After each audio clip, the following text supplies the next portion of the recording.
Bigla na lang nilagyan ng kutsilyo sa leeg ang batang babae na mahimbing na natutulog sa Cebu City.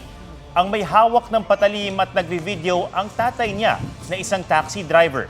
Tila gigilitan pa niya ang kanyang 3 taong gulang na anak na nagmamakaawa at nag-iiyak dahil sa sakit. Ang buong pangyayari naka-livestream at napanood ng taxi operator niya na naisumbong ito sa mga pulis. May nakita rin ng mga pulis na isa pang video sa cellphone ng suspect kung saan paulit-ulit niyang sinakal ang bata. Sa isang punto, isinalya pa ang bata sa likod ng upuan. Ayon sa suspect, nais niya lang makuha ang atensyon ng ina ng bata na 2 buwan pa lang nakikipagsapalaran sa abroad. Sasampahan ng kaso ang suspect na nagsisisi raw sa nagawa. Isa sa ilalim naman sa psychosocial intervention ng bata na nasa pangangalaga na ng DSWD Region 7. Gana raw na ako sabot mi anak, gihilak na ka. Gito? Oh, dili pud kay kusog tuok. So sa to, drama lang. Oh, drama lang para Right. matensyon sa akong asawa makontak ba. Wala ka makadruga sa to. Wala na inom ra sir. Hubog ka itong Hubog. Lablab Papa. Dili na talaga. Kukuban siguro. Sorry kayo na ka. Pasado na ang resolusyong nagbabawal sa mga e-trike at e-bike sa mga national roads sa Metro Manila. Ang mga mahuhuling lalabag may katapat na multa at posible pang ma-impound ang sasakyan. May report si Joseph Moro. Mas maliit at mas mabagal sa ibang sasakyan pero ilang beses nang inireklamo ang mga e-trike at e-bike na nakikipagsabayan sa malalakit mabibilis na sasakyan sa mga highway at expressway. Takaw-disgrasya pa nag-counterflow ang ilan. Na-aksidente na nga ang mahigit 500 e-trike at e-bike noong nakaraang taon ayon sa MMDA. Para maiwasan yan, nagpasa ang Metro Manila Council ng resolusyong nagbabawal sa mga e-trike, e-bike pati tricycle at kuliglig sa mga national road na hawak ng MMDA. Bawal dumaan sa 19 na kalye gaya ng Recto Avenue, EDSA at Marcos Highway. Ang mga lalabag may multang 2,500 pesos. I-impound naman ang sasakyan kung walang lisensya ang driver. Bawal na rin sa Taft Avenue kung saan may terminal pa mismo ng mga e-trike. No, paano? Anong gagawin namin? To the moon? Bubuhayin niya yung pamilya namin? To 5, bawat uli. Tapos sila magpapakain sa pamilya namin. Lahat, bawal sa top. Okay lang yun sa amin. 2.5, kung multa, malaki. Malaki yun. Hindi kakayanin yun, sir. Hindi naman daw pagbabawalan ng mga e-trike na pinampapasada at pinapayagan sa ilang syudad basta huwag silang dumaan sa mga national road. May mga videos pa tayo kanina kung saan mukhang grade school na bata ay nagmamaneho ng isang e-trike sakay ang ibang bata din. It's just that pag nag-violate sila nitong ating MMC resolution, doon lang mong po namin sila huhulihin. Hahanapin yung lisensya para doon po namin ma-issue yung citation ticket. Sa Abril, inaasahang may patutupad ang utos na ito ng Metro Manila Council at MMDA. Magpapasa rin ng kanilang mga ordinansa ang mga lokal na pamahalaan sa Metro Manila na magsasabi kung saan bawal at kung saan lamang pwede ang mga tricycle, e-trike at mga e-bike. Sa ngayon, hindi pa required na iparehistro ang mga e-trike at e-bike. Hindi pa rin required na may driver's license ang magmamaneho nito pero pinag-aaralan na ng Land Transportation Office kung dapat itong baguhin. Joseph Morong, nagbabalita para sa GMA Integrated News. Itinanggi ni dating Pangulong Rodrigo Duterte na tumatanggap siya ng baril mula kay Pastor Apollo Kibuloy. Si Pangulong Bongbong Marcos naman, tinawanan lang ang akusasyon sa kanya ni Kibuloy. May report si Kent Abrigana ng GMA Regional TV 1 Mindanao. Mabigat ang paratang ng dati umanong miyembro ng Kingdom of Jesus Christ na si Alias Rene nang humarap sa Senado nitong February 19. Minsan po pumupunta din po doon si former President Rodrigo Duterte at former Mayor, Davao Mayor Sara Duterte. At pag umaalis na po sila doon sa Glory Mountain, dala na po nila yung mga bag. Na siya pong bag na nilalagyan po ng mga baril. Sinagot ito ni dating Pangulong Rodrigo Duterte sa kauna-unahang pagkakataon. Kami magtanggap ng baril kay Pastor Kibuloy. Ako pa ba ang mag-deliver sa kanya ng kanyon bukas? It's silly. Bakit man si Pastor mamigay ng baril sa akin? Sana siya magkuha.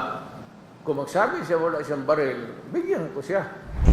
Nauna nang itinanggi ni Vice President Sara Duterte ang paratang, habang si Kibuloy kailan lang ay sinabing nagtatago siya dahil sa banta umano sa buhay. Ginipit din daw siya dahil sa ugnayan niya sa pamilyang Duterte. Sabay paratang na nakikipagsabwatan sa Amerika sina Pangulong Bongbong Marcos, First Lady Liza Araneta Marcos at House Speaker Martin Romualdez para ipatumba siya. Ang akusasyon na yan ni Kibuloy, tinawanan lang ni Pangulong Marcos bago bumiyahe pa Australia kanina. My advice for him is to just face the questioning in the House and in the Senate. Marinig natin ang kanyang side. Para malaman natin kung ano ba talagang nangyayari dito. We're trying to be fair here in allowing him an opportunity and fora to make his case. So I think he should take advantage of it. Walang may gustong mag-assassinate sa kanya. Bakit siya assassinate? Why will anyone want to do that? May sabina ang Senado kay Kibuloy kaugnay ng investigasyon sa umano'y pang-aabuso sa ilang miyembro ng KOJC habang pinaharap din siya sa kamera. Kaugnay naman ng paglabag umano sa prangkisa ng TV network na SMNI kung saan siya ay honorary chairman. Sabi ni Duterte, di niya alam kung nasaan si Kibuloy na kanyang spiritual advisor. Pero di raw pwedeng pilitin si Kibuloy na dumalo sa mga pagdinig. It's not an order. You cannot order an ordinary citizen like me to compel me to report to you. For what? If I don't want. Pero sabi ng Kongreso, Kibuloy is being afforded due process. The committee assures Kibuloy na they will have the chance to answer the questions. You have nothing to hide, then you have nothing to fear. When we issue subpoenas, we also want to hear from their side. Kent Abrigana, nagbabalita para sa GMA Integrated News. Ilang oras lang matapos ibaba ng korte ang hatol, nakalaya na ang 5 sa 6 na pulis na sangkot sa pagkamatay ni Jemboy Baltazar. Oktubre noong nakaraang taon pa raw kasi nakakulong ang 4 na hinatulang guilty para sa illegal discharge of firearms at lumalabas na natapos na nila ang 4 na buwang parusa na ipinataw sa kanila. Isa naman ang inabsuelto ng korte sa kasong murder. Ang nag-iisang hinatulang guilty para sa mas mababang kasong homicide na si Staff Sergeant Jerry Maliban nananatili sa kulungan ng Bureau of Jail Management and Penology. Pinatawan siya ng parusang 4 hanggang 6 na taong pagkakakulong. Nakatakda siyang ilipat ng Bilibid sa loob ng linggong ito. Sinusubukan pa ng GMA Integrated News na makuha ang panig ng PNP. Pero nauna nang dinismiss ng NCRPO ang mga pulis na sangkot sa pagkamatay ni Jemboy. Pinag-aaralan ng pamilya ni Jemboy na iakyat sa Court of Appeals ang kaso. Nabisto ang tangkang pagpuslit ng hinihinalang marihuana ng isang estudyante sa isang eskwelahan sa Pasay City. 56 na sachet at 4 na mas malalaking plastic ng hinihinalang marijuana ang nakita ng mga security officer sa bag ng first-year college student. May mga nakuha ring rolling paper at maliit na bote. Tumangging magbigay ng pahayag ang 18 taong gulang na estudyante. Di rin nagbigay ng pahayag ang eskwelahan at humiling na huwag silang pangalanan. Ipauubayan na lang daw nila ito sa NBI. Ikinabahala naman ng NBI ang posibilidad ng mga estudyante rin ng parokyano ng sospek. Inaalam pa kung saan nanggaling ang mga umano'y marijuana at kung magkano ang halaga ng mga ito.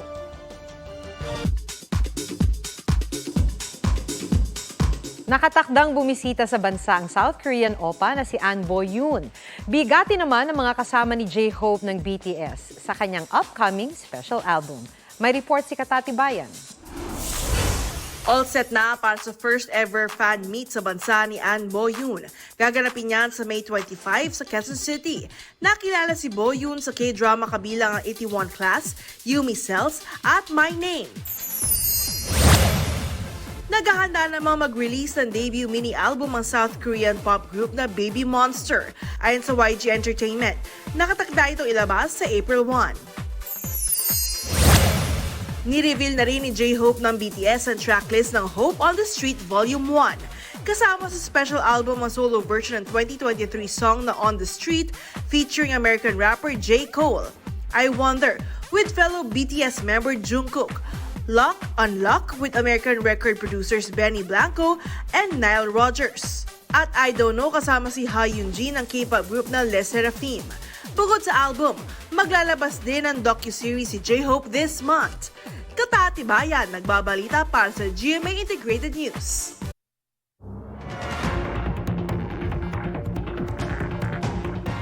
Pagewang-gewang ang eroplanong yan na lalapag sana sa airport sa London, England, sa United Kingdom. Pero dahil sa lakas ng hangin, pag-touchdown ng eroplano, muntik pang tumama ang ilalim ng buntot nito sa tarmac. Napilitan tuloy na mag-take off ulit ang eroplanong galing pang Berlin. Ligtas naman itong nakalapag sa ikalawang attempt. Wala namang napaulat na nasaktan sa paggewang nito. Isang buwan matapos ang kanyang patutsada, itinanggi ni dating Pangulong Rodrigo Duterte ang pagtawag kay Pangulong Marcos na drug addict. May drug addict tayo na presidente. Even if you kill me 1,000 times, wala akong sinabi na. Taking a drug. Pero kung sabihin mo, addict, wala akong sinabi na ganun. Patayin ako ni Marcos niyan. Maawa ka naman sa akin. Matanda na ako. Sinabi niya yan sa pagharap niya sa media sa Davao City kagabi. Matapos namang umani ng batikos ang kontrobersyal niyang mga pahayag kaugnay ng pagsusulong ng secession o ang pagkalas ng Mindanao sa Republika ng Pilipinas, sinabi niyang biro lang ito at panakot lang daw niya. I would repeat it now and forever. I do not want my country dismembered. I do not want a part of my country taken away.